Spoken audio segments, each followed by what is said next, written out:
what we're going to try to do is look at Paul. When I started thinking of looking at the Apostle Paul, is we so often take him totally out of context, like he was placed from outer space into first century Palestine, Asia Minor, and started going places and writing letters that have gone down to posterity. That's not quite true.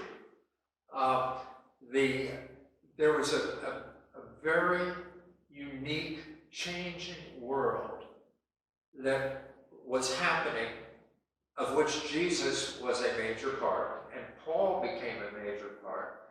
But it wasn't invented either by Jesus of Nazareth, nor of Paul from Tarsus. It was a world that had been developing for several hundred years and was changing so many conceptions of religion and intellectual life, and certainly who was in charge of things. So I thought maybe the way to start was to give us a couple hundred years of history in a very short period of time, so that we would understand better the context of the Jesus movement and what Paul did within the Jesus movement. Okay, so we're going to go back through time and through space to try to figure out where this all started from and how we got to what we got, which was no accident. Fair enough? We really have to start with Judaism about 400 years before Jesus. And even go back further than that, we have stories that became the Old Testament. First 5 books are called the Pentateuch: Genesis, Exodus, Leviticus, Numbers, and Deuteronomy. They weren't written down for centuries. They were ancient legends and stories about the Hebrew Jewish people. The people started as wandering Arameans. They ended up, somewhat by accident, in Egypt when Joseph was betrayed by his brothers and sold into slavery in Egypt. Joseph became an important part of the world of Egypt. At least that's how the Genesis legend tells us, ending up being brought into the royal family. And then a great split took place, and Moses' offspring ended up fleeing from Egypt and going into a space of where the Arameans lived. Moses was called by God to take his people who were living in slavery in Egypt out of Egypt. And that's the Genesis story, the Genesis story of going into Exodus, where the tribes of Israel, Jacob and Israel, the tribes of Israel were leaving Egypt through a miraculous walking through the sea and going to their own land. And the book of Genesis is the story of how they got to that land and what they did when they got there, how they developed into a people in a land which would be called Israel. It was a not just generational, many centuries took place. Then we had great names like David, David established a hilltop hilltop, which is Jerusalem. Any of you been to on a holy tour of the Holy Land?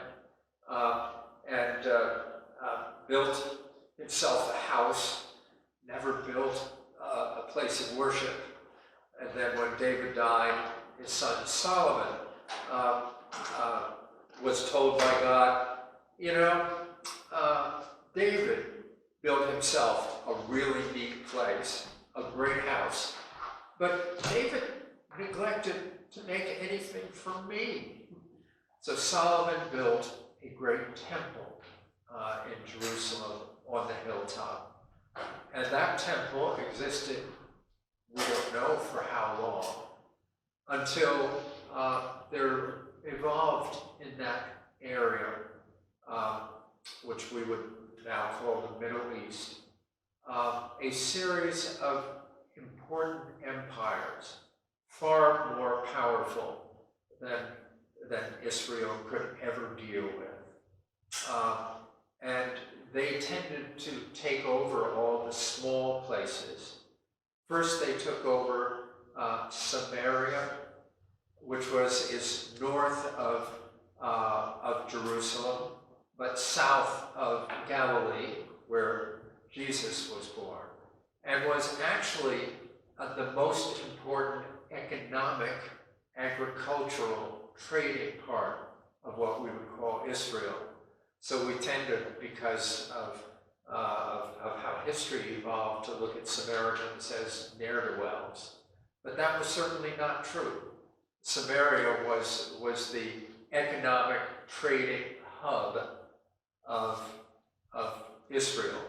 It was not Jerusalem. It was another place.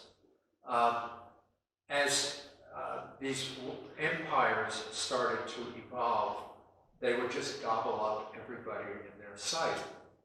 And Jerusalem was not that economically important, but Samaria was. So the first of the areas of what we now call Israel that were taken over by great empires was Samaria. Jerusalem area, Judah, was given the opportunity just to pay a lot of taxes, but not to be taken over. Until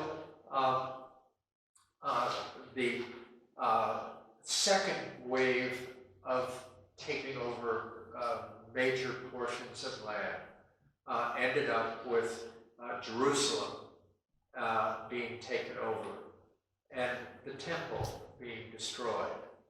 And the people who lived in Jerusalem were taken away to Babylon. And we call that the Babylonian captivity. And they stayed there for more than 60 years, several generations, until the Persians took over for the Babylonians. And the Persians had a different foreign policy. And they said to the people who had been living in exile for several generations, they said, please go back home. Go back to Judah and to Jerusalem. We'll help you rebuild the temple.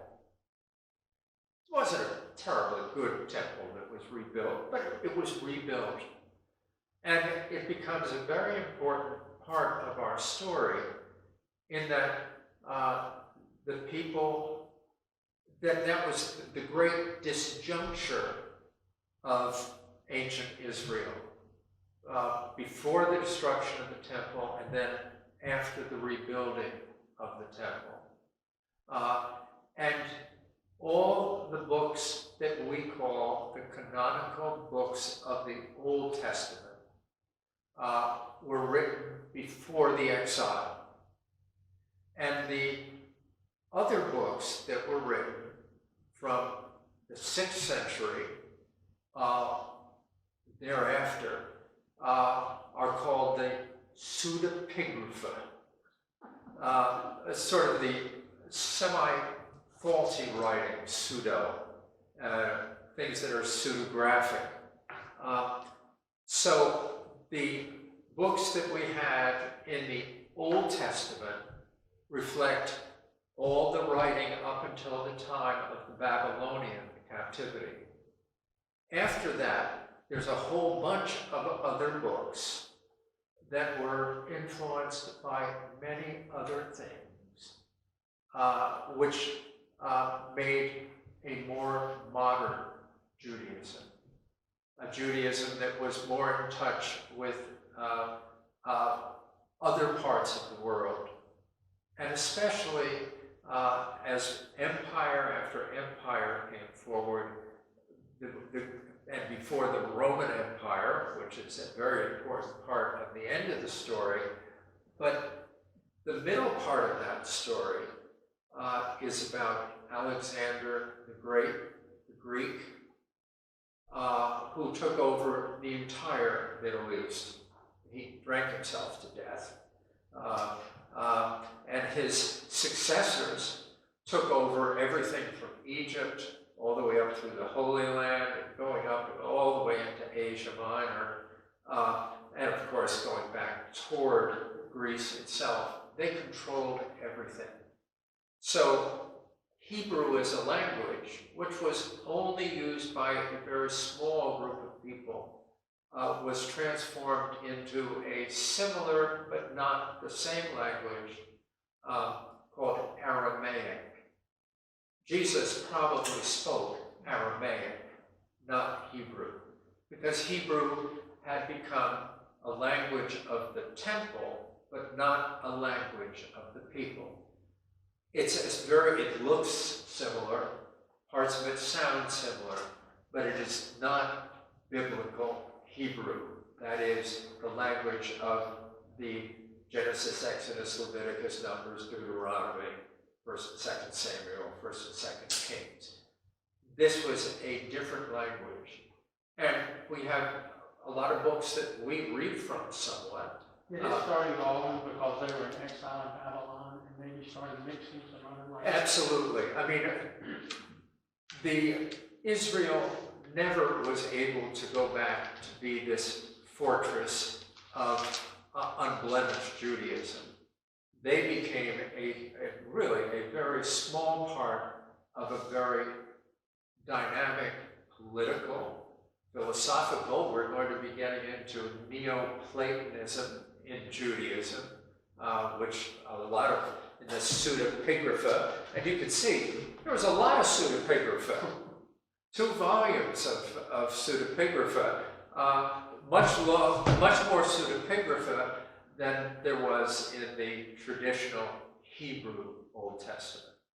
Now, those books are not all well known to us, but what is important about them is they had Judaism was now seen in the context of Hellenistic Greek thought, and there was always a tension, and maybe the place that we mostly know that tension of Greeks mixing with traditional Judaism is in Hanukkah, because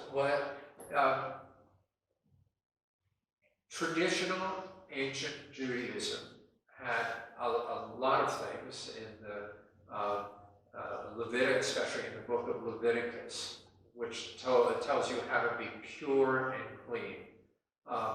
Male circumcision, a lot of rules and regulations about how you would become clean for a woman after having a baby or a period, and it's filled with things that boggle the mind.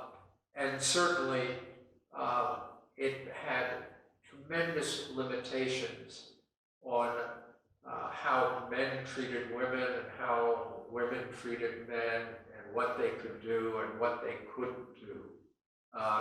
Leviticus is filled with all those stories. And to keep a clean, a kosher life, you had to eat properly, you had to interrelate with your bodily functions, you had to deal with sexuality in a very specific way. As the Jewish Israelite people was being transformed by being part of a more Greek world. Philosophy began to change, cleanliness began to change, a whole lot of things were made tremendously different. And Judaism was being transformed piece by piece. So that by the time we get to Jesus, the Judaism of the pre-Babylonian captivity was no longer being adhered to. It was changing. And Jesus was probably less changed than someone like Paul. Paul was a Jew who was deeply involved in Greek thought and Greek philosophy, especially Platonism.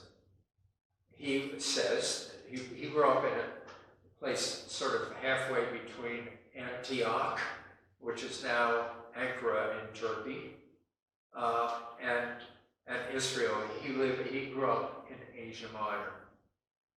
He grew up in a strong, reformed, Pharisaic. He's a Pharisee.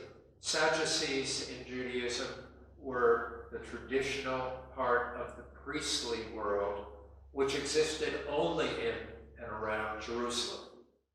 Because priests were not teachers, they came from a group of people who were considered to be holy in and for the temple, both W-H-O and H-O-L-Y. They existed, and there were thousands of them, because you inherited your priestliness. You didn't get ordained a priest. You were born a priest because you were in a priestly family. I mean, the story of the birth of Jesus and of John the Baptist, in Luke's Gospel, tries to pull together a priestliness, which is hard to believe is totally factually true. Luke liked to tell those stories. So we end up, the story of Hanukkah was a story of the Greeks going in and saying, we're going to take your temple and we are going to reuse it as a Greek gymnasium. Well, Greek gymnasiums had a lot of male nudity, a lot of learning to be rubbed with oils, and can you imagine anything that would have been more horrible to good Jewish people than to have their temple turned into a place of what they would see as behavior that was absolutely against everything Leviticus said you had to do to be a good Jew. So there was that. There was a rebellion. It ended up that the temple was restored, and Hanukkah is the celebration of the restoration of the temple, which the oil, which should not have lasted long, lasted for 8 days. That's why there's 8 days in Hanukkah. That's why there's presents given for each of those nights. The dreidel with little children. So we're talking about a world that was going through dramatic change. The books that people were reading were different, and the priesthood and the Jews were dispersed all over the Mediterranean basin. The greatest concentration of Jewish people were in Egypt, in Alexandria. And so they didn't know Hebrew, so they really couldn't read the scriptures. So we have a translation called the Septuagint. A lot of extra books in the Septuagint. Septuagint was, by tradition, translated by 70. Sept is 7. Translating the Jewish scriptures from Hebrew into Greek, because most Jewish people knew Greek and not Hebrew. So, and they put a lot of new books in it, books that were written after the people returned to Jerusalem from the Babylonian captivity. So we had new books, the book of Daniel. We have a whole bunch of books that were not in the Hebrew scriptures, but were in the Jewish scriptures, along with translations of the Hebrew scriptures. We have new philosophical works that became part of Judaism. And in the midst of all of that, because the Jews were dispersed so far around the Mediterranean basin, they couldn't all go to Jerusalem. They couldn't all bring sacrifices or bring animals to be sacrificed. When Jesus cleanses the temple, fascinating story, and well, if I lived even 10 miles, lo and behold, live a couple 100 miles away from Jerusalem, and I still want to go to do a sacrifice at the temple.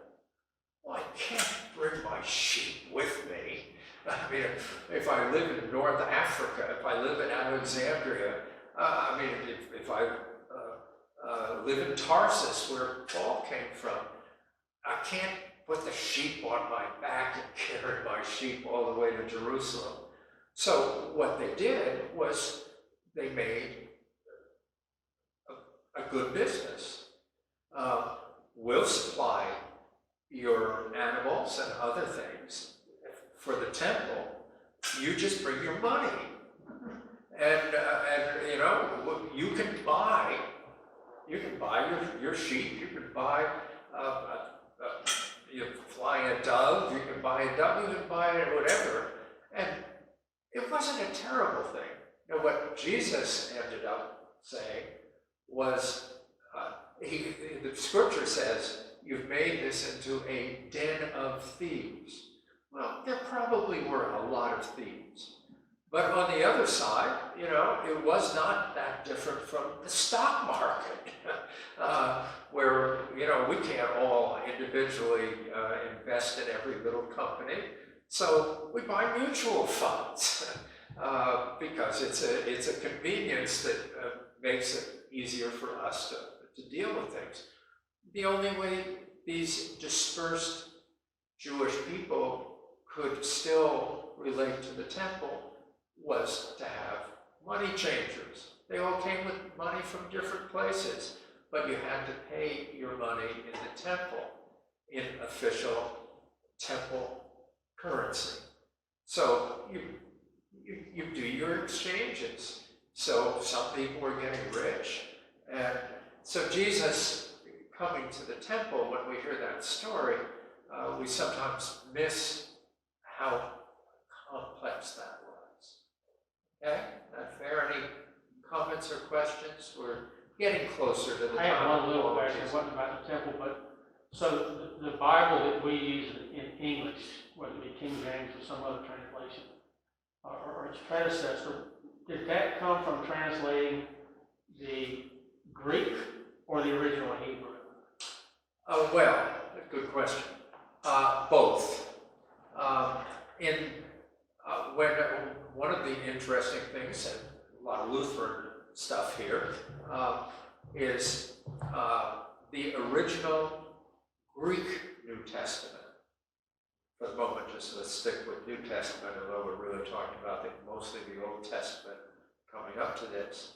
Of course, all of that was handwritten, and so there were relatively few copies of ancient scripture. They were and of course the New Testament books, we number them as 27 books, were determined at the end of the first century. And every other book, and there were a lot of books that were handwritten, since that's the only way they could be had, were a lot of them never lasted. So we had to rediscover. So the answer, the short old answer is the Hebrew was translated into the Greek. A lot of new books were written for the Jews that became part of the Septuagint, which were not in the original Hebrew Bible as put together at the time of the Babylonian captivity. So, and we mostly read Hebrew, but we do read some things in church, things that were Greek, originally written in the Greek. Okay? Makes some sense? So let's just try to get ourselves focused a little bit on Jesus and Paul. So Jesus lived to be about 30 years old. The stories of Jesus lived from, of course, not using our calendar, let's just say he lived for about what we now call AD 1 through AD 30, maybe 33. But of course, we made that calendar later and we juxtaposed it backwards. So people were saying, I think it's AD 17. That nobody was saying that. They were talking about who was a local ruler, and was he in his 5th year or his 15th year? Okay, so at the time of Jesus being born, his story was told, obviously, but we don't know how it was told, because the Gospels, of which there were many, and we have rediscovered some, the church decided about the year 100 that they would choose what books were good and what books were not good. And they chose 4 Gospels. And they ordered all the other Gospels to be destroyed. By and large, they were destroyed. So we would see reference to some names of things, but we would not have any idea what they really were. Irenaeus of Lyon, or Lugnum, was the Latin location, which is now in middle France. He took it upon himself to say, with some help, these books are acceptable and a lot of other books are not acceptable. And all the books that he said were unacceptable were to be destroyed. And by and large, we thought they were. They decided there would be 4 Gospels, the Acts of the Apostles, and then there would be, that gives us 5 out of 27, and 22 other things, most of which were letters, many of which were attributed and actually written by Paul. Everything else was going to be destroyed. And there were some fascinating stories that were destroyed that we only knew about through people writing, saying, oh, this book said something like this, but it was destroyed. And this is off our topic, but it's a fascinating part. After the Second World War, in Egypt, there was a interclan war. And of the clan groups went into hiding in a cave. And when they were in this cave, it was dark, dank, and dreary, escaping and trying to keep their enemies away from them. And they found some clay pots, and it had paper-like papyrus in it. Seemed very old. They started taking it apart and building little fires to keep themselves warm. And then someone said, you know, this looks very old. I'll make it bet they could be valuable. So they got a truce in this inter-clan war, and they went to I guess it was, I'm not sure whether it was Cairo or where in Egypt, and they went to dealers in ancient antiquities, and they said, wow, these are all the books that were told to be destroyed. So all of a sudden we had all the books that Irenaeus tried to make sure that no one would ever read. We have been able to read. And they're fascinating. Some of you have read some of them. There were a lot of stories of the birth of Jesus and his childhood.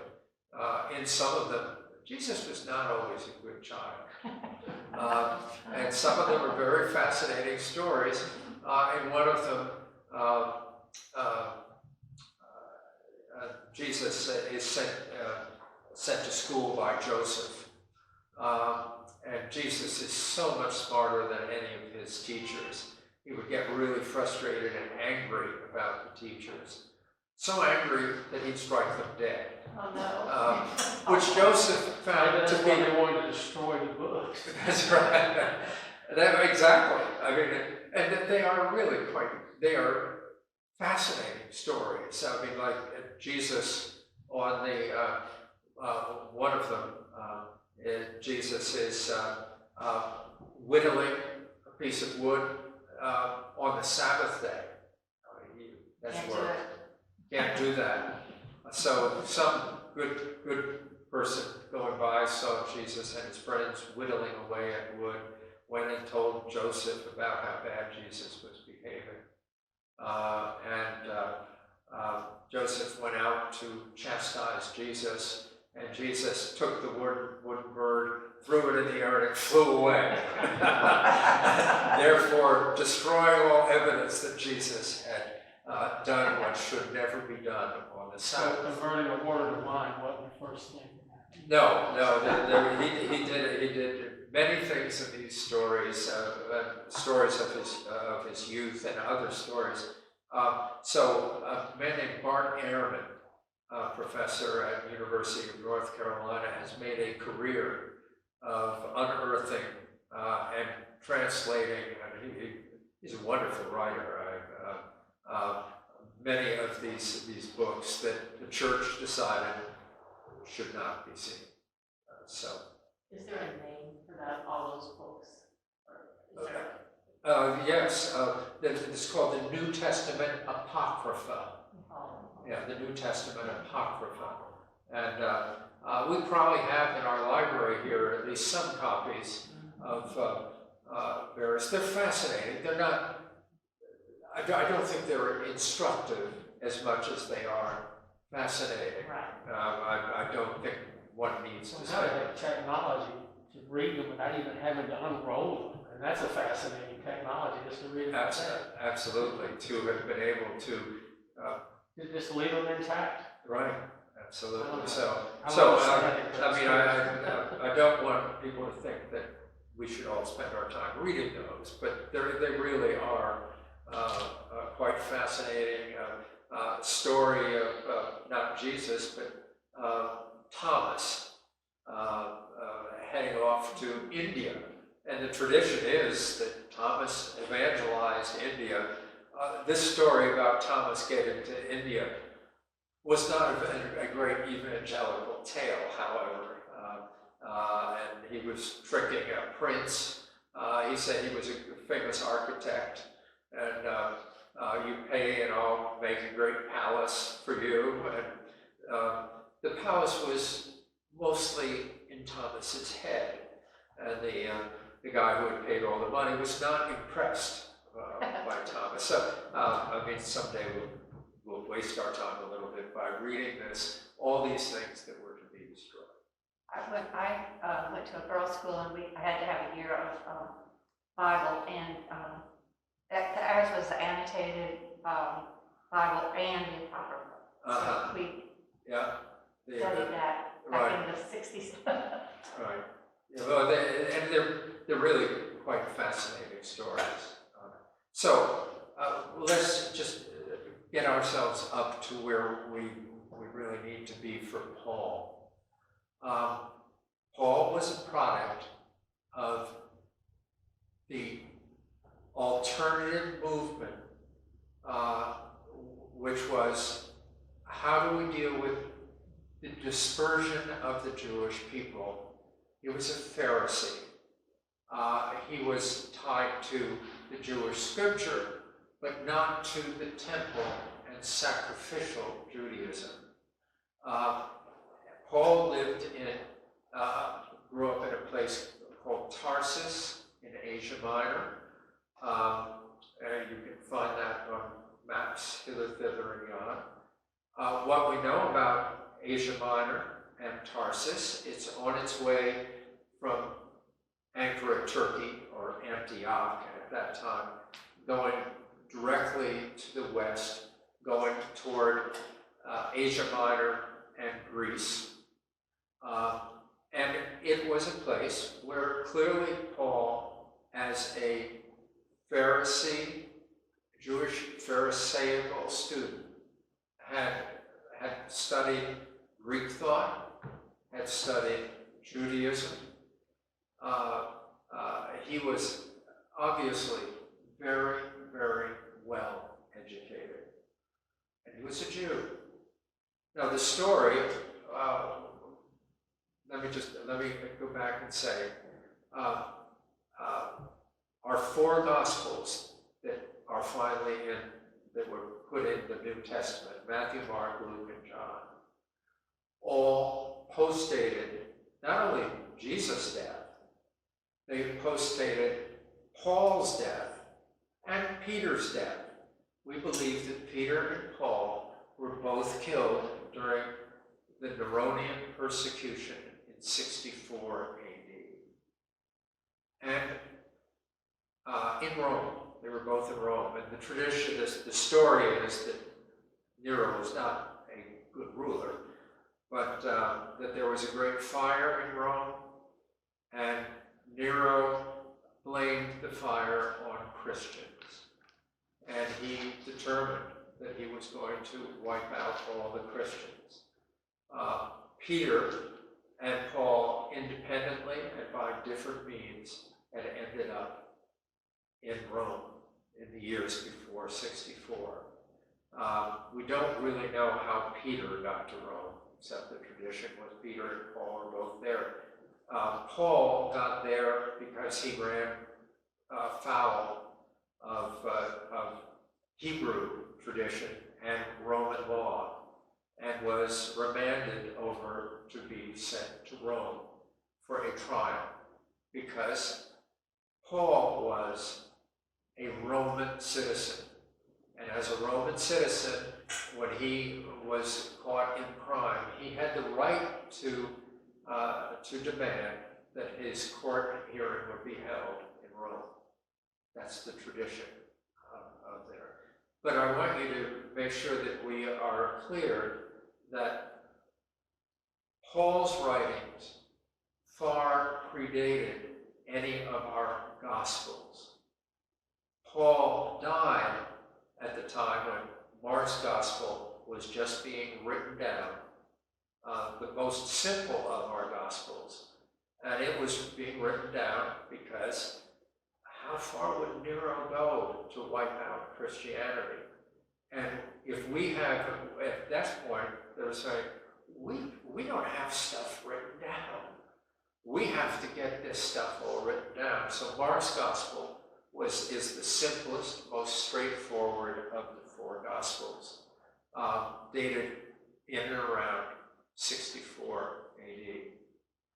The next two Gospels, written somewhat independently of each other, but sharing a lot of the material from Mark's Gospel, were the Gospels of Matthew and Luke. They share some stories, but they have clearly different interests. All you have to do is go read Matthew's story of Jesus' birth and put it next to Luke's story of Jesus' birth, and you'd say, wow, these are, they all agree that Jesus had to be born in the city of David, which is Bethlehem. And that's about the only thing they agree about in those two stories. They're both wonderful stories, because in Luke's story, Jesus' parents, mother, was living up in the north, in Nazareth, Jesus in Nazareth, but Jesus had to be born in the city of David. Any of you been to the Holy Land? Yeah. So Bethlehem, which is about 8 miles directly west of Jerusalem, I have not been to Bethlehem, so I need to do that. I have been in Bethlehem, Pennsylvania. I think that's a little different. You have smelting going on in Bethlehem, Pennsylvania.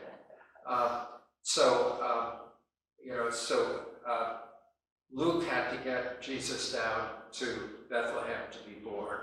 So we have that wonderful story, which we all love. Matthew, writing at the same time, has Mary and Joseph living in Bethlehem. They didn't have to travel at all. And Jesus was not taken to a stable and placed in a manger, born in, a condominium in Bethlehem. And then the stories go off and even further. I mean, Matthew has wise men coming from the east, taking at least 2 years to get there. They like to say if they were wise women, they would have taken a map, and it wouldn't have taken them anywhere near that long. And we have the story of going with gold, frankincense, and myrrh, and then Jesus and Mary Joseph having to flee from Bethlehem and to go to Egypt, and then sometime later, Jesus, to fulfill the scripture, is called out of Egypt and proceeds up to Nazareth. So we have the oldest gospel does not have the story of Jesus' birth. The two later ones, from about the same period, about 80, have very different stories, although they both focus on a birth in Bethlehem. That's sort of the one thing they have in common. And then John's gospel, written about 100, has no story of Jesus being born. It begins with a very Platonic, a very Greek introduction. In the beginning was the Word, and the Word was with God, and the Word was God, and the Word was made flesh and dwelt among us, full of grace and truth. So, in the period of time from Mark having no story of Jesus being born, Mark's gospel begins with Jesus being baptized in the River Jordan. And then you get the two from the early 80s, both have a birth story, but they're not the same birth story. And then you have the one from 100, well, maybe because birth stories were already there, or this was just a totally different tradition. They have, the beginning of the fourth gospel is totally Greek and Platonic In the beginning was the Logos, not just the word. Logos is just such a pregnant term. In the beginning was the Word, and the Word was with God, and the Word was God, and the Word was made flesh and dwelt among us, full of grace and truth. So we have, at least 3 totally different mindsets and traditions that were there. Okay, let's do a little bit more, and then we'll call it quits for the day. Paul. We have to surmise a lot about Paul. We know very little about his birth, his childhood. We know that Paul said that he was a Pharisee. He was trying to root out these Christians in Asia Minor. He was totally against this strange Jewish sect, which we call Christianity.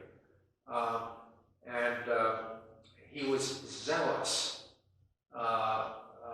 to be Orthodox Jewish. And according to, no, it's interesting because Paul does not specifically talk about the event that Luke, the second part of his gospel, which we call the Acts of the Apostles, says that Paul was on the road and Jesus confronted him and said to Paul, "Why are you persecuting me?" And that was Paul. Paul doesn't tell us really that story.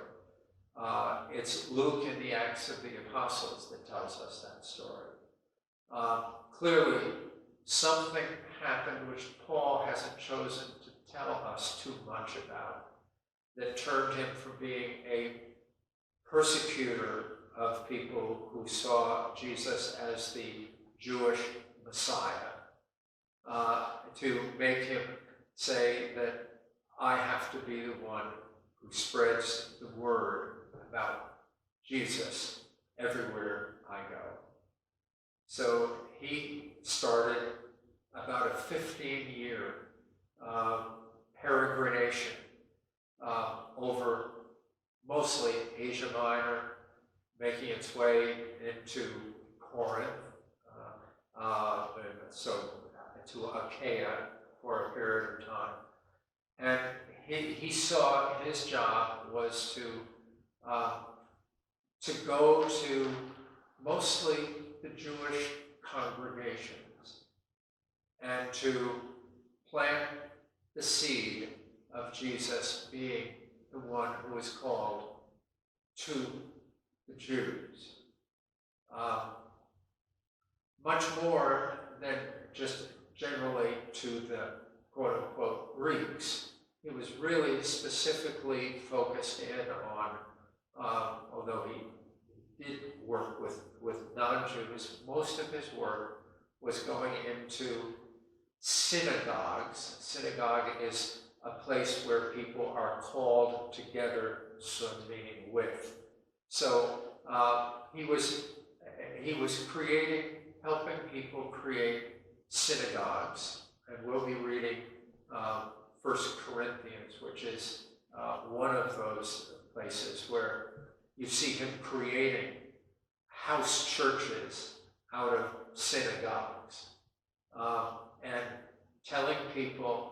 not telling people to leave Judaism, telling people to transform their Judaism around the one that God has sent. So there was no split between I'm in a church and you're in a synagogue with Paul. You were in a synagogue with Jesus. Now later, after Paul, let's say Paul died in the 60s, we do the last of our Gospels written around 100, John's Gospel, Acts of the Apostles being written around 80, the Acts of the Apostles, same at the the second part of Luke's gospel, being written, around 80, 82 or somewhere around there. By then, Paul had really had been dead for a good period of time. Luke says that he worked with Paul. Paul never says that Luke worked with him. It was sort of a one-way street. We don't find Luke being extolled as my fellow worker, as others were. So what we ended up with is 4 Gospels, one written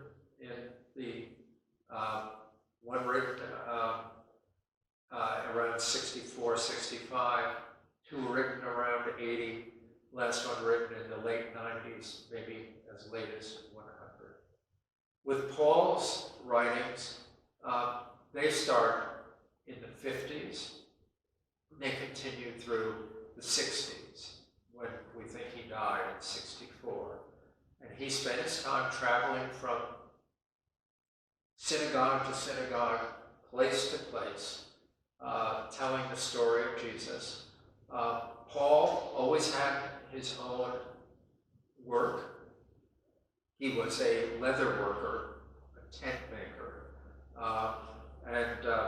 and he was very proud that nobody paid him for what he did in the synagogues or in the fledgling churches.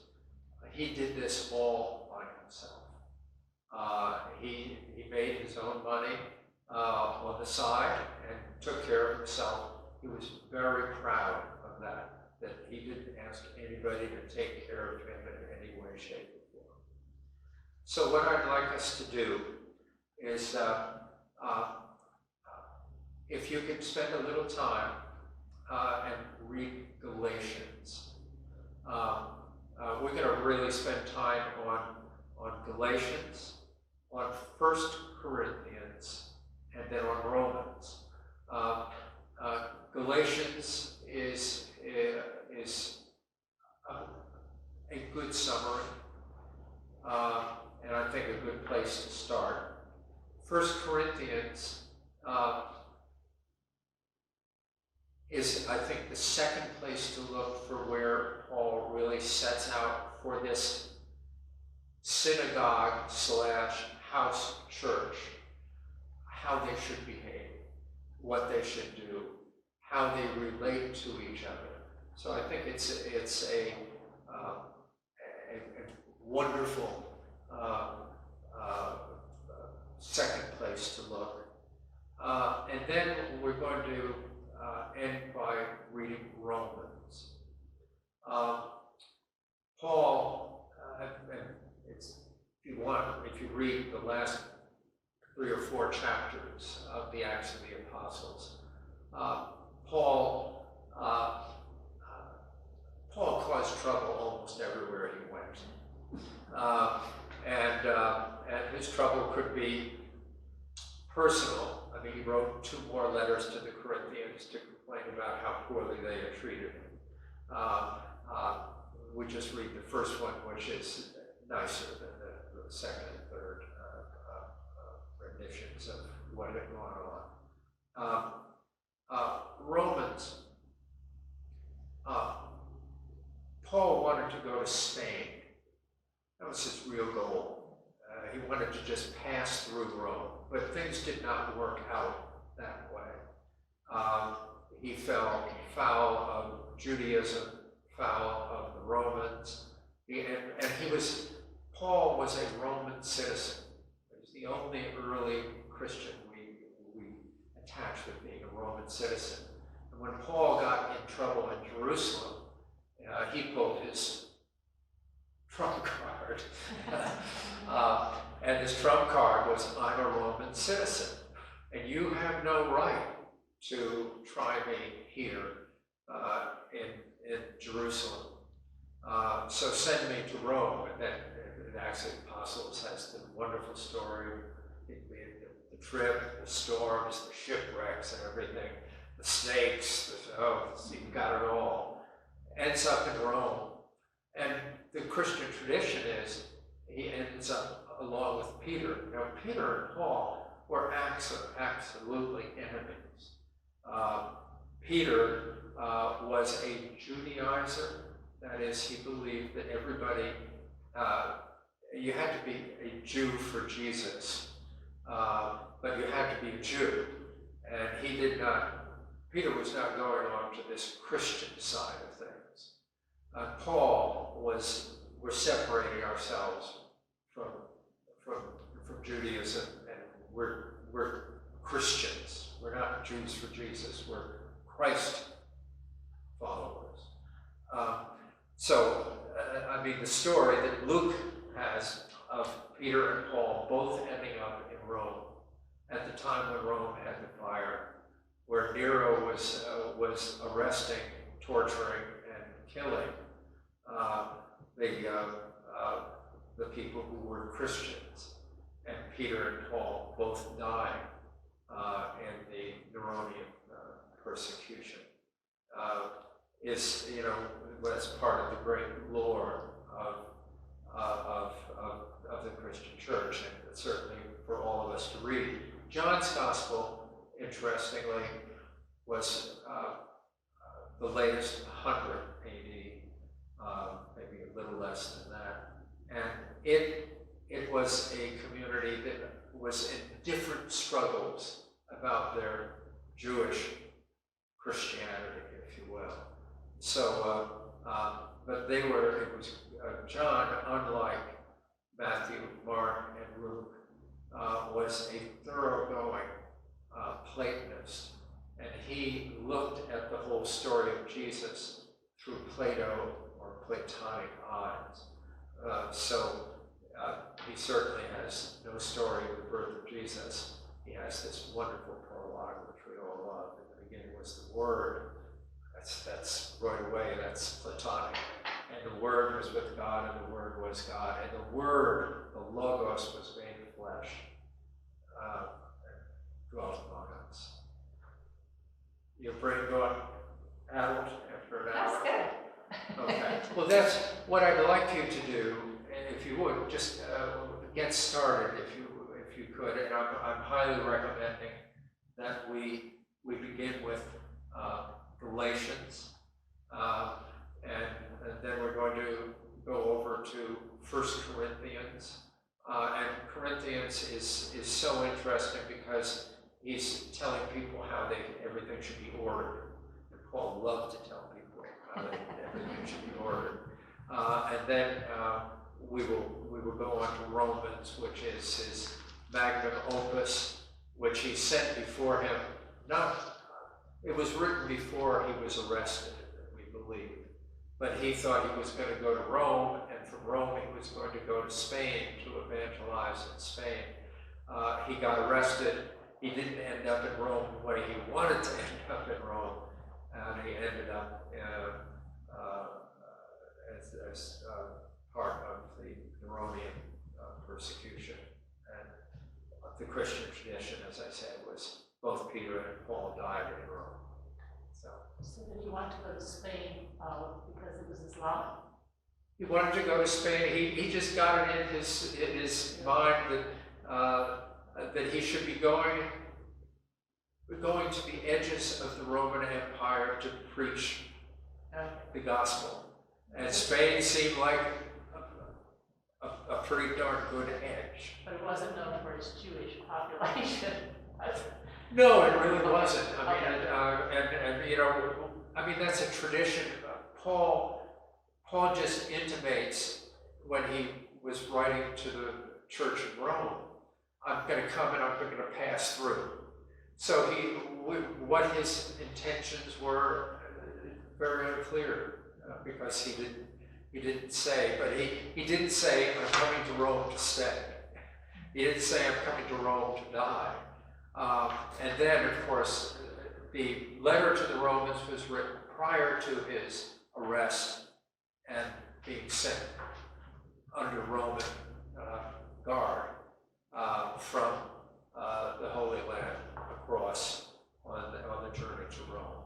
So that was not the way he planned to go to Rome. That was, Are any of his letters actually preserved, or was all tradition verbally then recorded? No, he wrote a lot of letters himself. I mean, do they exist? Probably not in their originals, but certainly, I mean, these letters, all these, just about everything we have written by Paul was written in the form of a letter. And the postal service in Asia Minor was working well. So he would be in Corinth and he'd want to write to, he'd get letters, or he would, people would come and tell him what went on in Ephesus. So he would pen a letter and have it sent off to the Ephesian church. And so, I mean, that's why we have so many letters of Paul, was he was persnickety. And so he wasn't somebody who said, listen, I planted a seed, you guys, I trust you, go off and do what you want to do. Paul wanted to say, I planted the seed, and here's how it's going to grow, and I'm going to tell you what's going to. So he left very little to the imagination, and thank God he did. He did a very good job of church planting and creating. I mean, Paul created our first generation of theology.